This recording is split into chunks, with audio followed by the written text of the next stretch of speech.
Na CPI da Covid, foi levantada a hipótese do gabinete paralelo. Em outras palavras, da existência de um poder paraestatal que não só aconselhava o presidente da República, como definia medidas no enfrentamento do coronavírus numa linha contrária à de seus ministros da Saúde. Mas quais razões sustentam essa alegação? Basicamente, depoimentos ouvidos pela comissão de inquérito, especialmente os depoimentos de dois ex-ministros da Saúde, Luiz Henrique Mandetta e Nelson Teich. Eu separei um trecho do depoimento de Mandetta em que ele fala do tópico. Eu tive dentro do Palácio do Planalto quando me fui informado, após uma reunião, que era para eu subir para o terceiro andar, porque tinha lá uma reunião de vários ministros e médicos que iam propor esse negócio de cloroquina, que nunca eu havia conhecido. Quer dizer, ele tinha um assessoramento paralelo. Então, por essas questões indiretas de está tendo uma reunião com outros médicos, com outras pessoas, com outros auxiliares, eu imagino que ele construiu, fora do Ministério da Saúde, ele construiu alguns aconselhamentos que o levaram para essas tomadas de decisões que ele as teve. Além disso, um trecho do depoimento de Nelson Teich reforça a hipótese.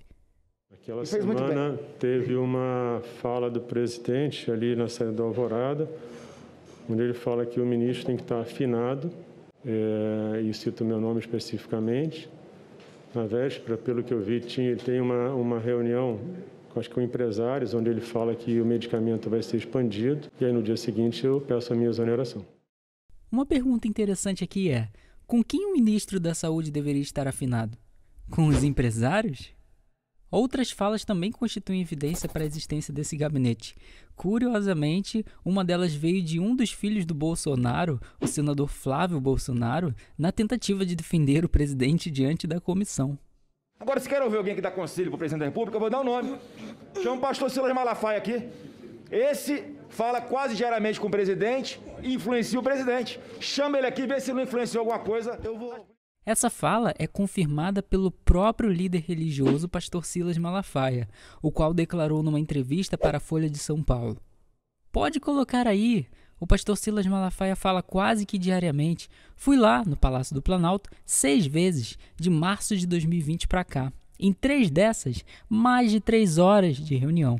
E por telefone e de zap, eu falo muitas e muitas vezes com ele. Se for convocado, vou lá e digo as conversas que eu tenho com o presidente sobre a pandemia, lockdown, sobre cloroquina, azitromicina. Vou lá e falo, eu digo lá. Mas como exatamente, então, a gente faz para raciocinar a partir desses depoimentos para a hipótese do gabinete paralelo? Um conceito-chave aqui é o de abdução, mas não aquela abdução por alienígenas de que ouvimos falar por aí. Aqui, a abdução diz respeito a um processo racional em que se parte da observação de fenômenos para uma hipótese explicativa. E, por isso, esse processo às vezes é chamado de inferência à melhor explicação. Uma forma de estruturar esse tipo de raciocínio, embora não definitiva, nem mesmo unânime na literatura, pode ser esquematizada da seguinte maneira. F1, F2 e etc. até Fn são todos fatos que precisam de explicação. A hipótese H explica esses fatos. E nenhuma hipótese concorrente disponível explica esse conjunto de fatos tão bem quanto H. Logo, H. Claro, esse tipo de raciocínio não é infalível. A hipótese H pode muito bem acabar sendo falsa, mas do ponto de vista racional, é meio que o melhor que a gente pode fazer com as informações que temos em um dado momento.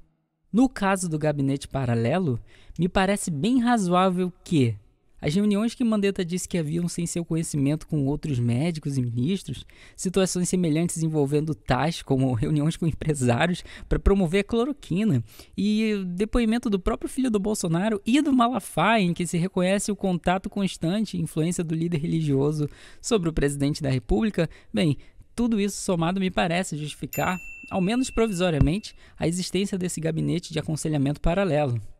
Agora, ao mesmo tempo, uma reação a esse argumento que me chamou a atenção nos últimos dias foi a declaração do Silas Malafaia na entrevista citada nesse vídeo para a Folha de São Paulo. Ao perguntar se o reconhecido aconselhamento por parte do pastor comprova a existência do gabinete, ele disse: "Tem uma resposta que eu destroço essa conversa de gabinete paralelo. Digo lá, esse é o argumento mais frágil, mais idiota, mais imbecil que podem usar. Eu nunca vi argumento tão medíocre quanto esse e vou dizer lá. Bem, não há muito o que dizer aqui, né?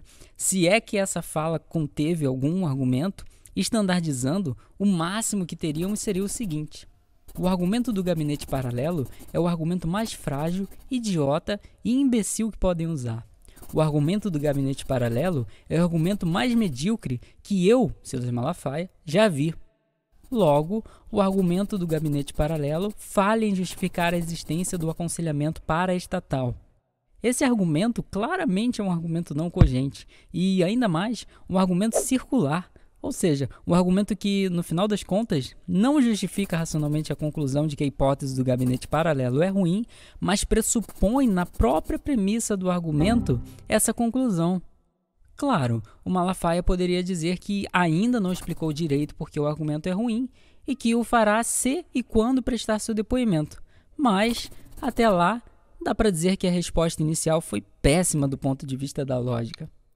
Cabe a todos nós cobrarmos esses e outros personagens de explicações para esses encontros e reuniões, no mínimo, questionáveis, especialmente aqueles que se sentem representados por essas e outras figuras parecidas.